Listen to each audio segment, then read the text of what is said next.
4 weeks in with the MPC Sample, and one thing drove me nuts way longer than it should have. Turns out, it wasn't the only one. So, here are 5 things I really wish I'd known on day 1. One day, I just wanted to quickly check something without headphones. I turned the MPC on and got nothing. No sound from the internal speaker. After a while, I honestly started wondering if the speaker was broken. So I started switching things on and off, digging through settings, trying to figure out what I'd messed up. And then I remembered something. I'd left the input set to mic from the day before. Switched it back, and here it was, speaker working again. Some of my own samples kept coming in way too quiet, so I'd turn up the synth, push the input gain, boost the pad afterwards, and still feel like I was fighting the level. And then I found Normalize. It's been built in the MPC Sample since version 1.3. Shift plus B2 and done. And that would have saved me quite a bit of messing around. And the next one was worse, because this time I actually lost something.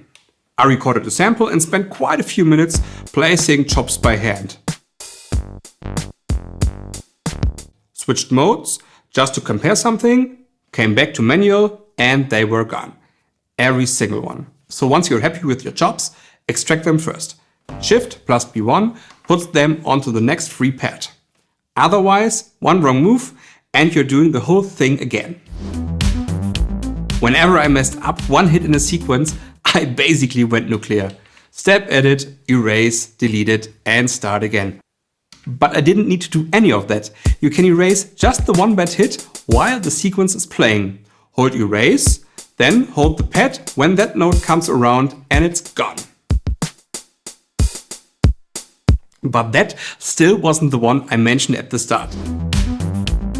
That one took me a while to figure out. Early on, my beats just sounded messy. Rhodes chords bleeding into the next one and open hi-hats that never closed. And of course, instead of just reading the manual, I spent way too long trying to fix it myself. Which, in hindsight, was pretty stupid.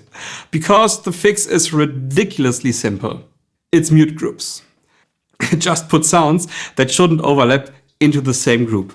And each new hit cuts the previous one off.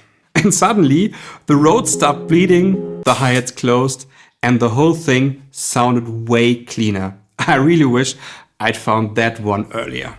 If you already know your ways around MPCs, some of this probably sounds obvious. But coming from keys and synths, every single one of these caught me out at some point. So what's the one thing you wish you'd known on day 1? Let me know below. And if you want to see what happens when I pair the MPC Sample with a synth, watch this one next. Until then, thanks for watching, make more music, and bye.